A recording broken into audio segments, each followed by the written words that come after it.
Well, hello, my fabulous peeps, and happy day to each and every one of you. Those of you that know, I'm Teacher Moni, your financial life coach.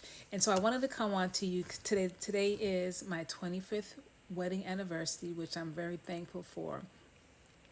And in the midst of celebrating my anniversary, my husband and myself, because my day starts with homeschooling our children, plus we have a co-op. We do well a micro school, not a co-op. We have a micro school. I have a micro school. Have a micro school, and so today before I started, and I was having prayer and devotion with my husband, was really emotional for me because I was just reflecting on this day 25 years ago and the excitement of our family, my father there. I mean, every picture that was just supposed to be just groomers, and he was in it. If it was supposed to be one somebody, he was in it. Just so the excitement of the day, and my brother being the comical person that he is, and though he has a quiet demeanor, I know he was funny, and I wanted him to be the moderator at my reception, and I was just reflecting on and all of that, and just like God, I can't believe that this is the first of my anniversary that they are not here. And then I started to think, and of course I was crying. Most definitely, I was definitely crying. Thank God for tears to get it out. But what was also resonated me, because I heard this today as well, that they are that people are, say they are loaned to us, right? But I heard this comment about limited edition, and I was just like, that's a great perspective. And the person was just like, our family members that have gone, they were limited edition, right? And we know when we think of limited edition, they think of something special. And I'm like, golly, that's great. They were really something special. And I just reflected on that. And I said, thank God that God blessed us to have a limited edition, right? There was only one Obadiah, right? There was only one Big Phil. And I'm thankful that I was a part of their life. And then as my day progressed, I was meeting with a couple of clients before I went out to dinner with my husband. Of course, we still had parents' duties, had to drop one of my daughters off at ballet because she has a performance, and still trying to celebrate and have a little bit of our, a little bit of us time in the midst of all the different roles.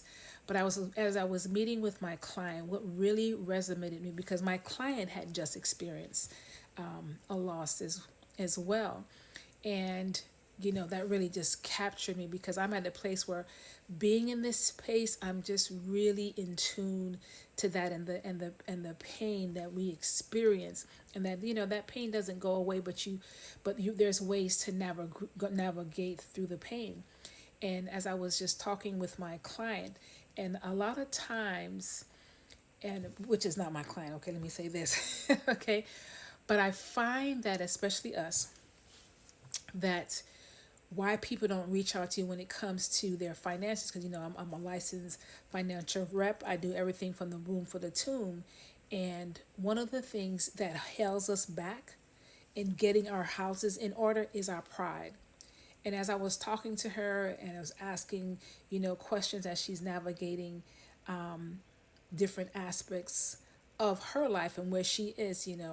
And I'm like, we just got to make sure that we just be more mindful, making sure that we look over our life insurance policy. And right now I'm about life, right? But I'm also about making sure the lives that are left behind are also good, because the devastation, having to deal with the devastation of a loved one, and then devastation of having that, the lack of income or the money is a big deal, really, really and truly, and it can truly destroy a family. Let me tell you, truly, truly, truly. And I was like, I don't want that for anybody. And so I just find that people say, "Well, I don't want people in my business. People going to be in my business, but you need to be people in your business, okay?" That, and at one point I was like that too. I was like that when experiencing foreclosure, short sale, all that being sued, I realized that I need to have somebody in my business because I was not handling my business right for these things to happen. I thought I was right, but there's some things I still didn't know that needed to be done, and so I needed to get somebody outside that could look in and just say, look, this is what you can do. You have this, you have this, you have this option.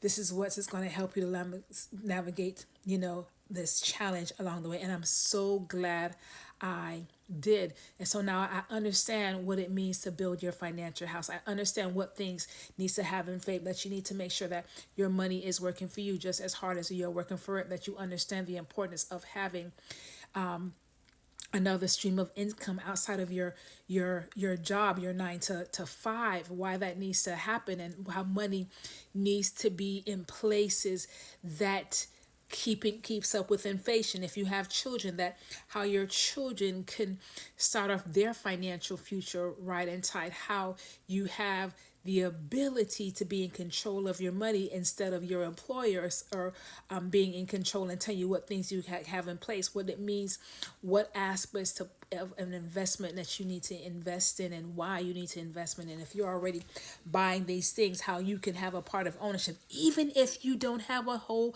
lot of money, right? Because it's not how much you make, is how much you keep. And once you understand that you have the ability to keep more of your money just by understanding the money game, right? Because we don't get taught financial literacy. And I used to be a classroom teacher.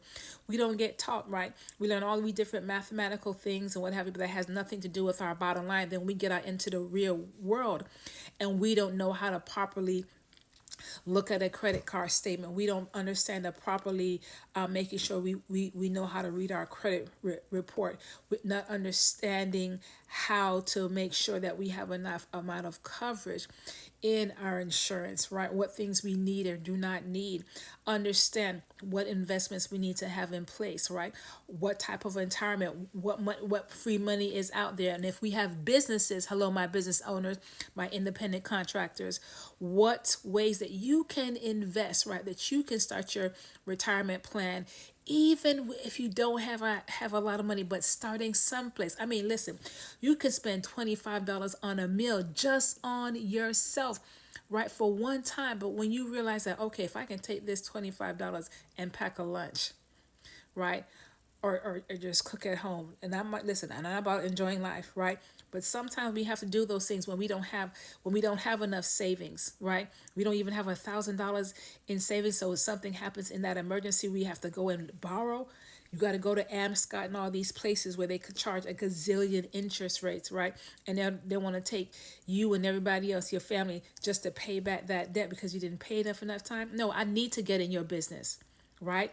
Because I want you to understand you do not have to live a life of not enough, but you can live a life of more than enough, and that money does not stop with you. Understand that money does not have to start with you, but money can begin with you, right? And then as you continue, then it will go on to the next generation, but it has to stop. And so you have to make a decision to say, do I want my life to be like this? Do I want my children's life or my other relatives, like even if you're single, to be like this, or do I want better, right? Because there's good, there's better, and there's best. What option do you want? So I just want to encourage you the importance of navigating the different stages of life.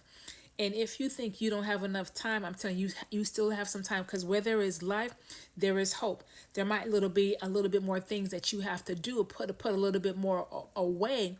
But let me tell you, when you start with where you are, God honors that. And these are biblical principles because God gives us things, right? He loans it to us. And it is our responsibility to take that loan and do good with it, right? Because little is much when God is in it. All right, my fellows, peace. So love to connect with you. If you're interested, I do have an ebook. It's complimentary on navigating life and just being resilient in different challenges, right? Because it's not, as I said, there is stages, but you can deal with each stages effectively by just putting things in place. And so, like I always say, remember to pray, plan, and believe, because God is still in the business of doing miracles. Let's connect. Bye, fabulous.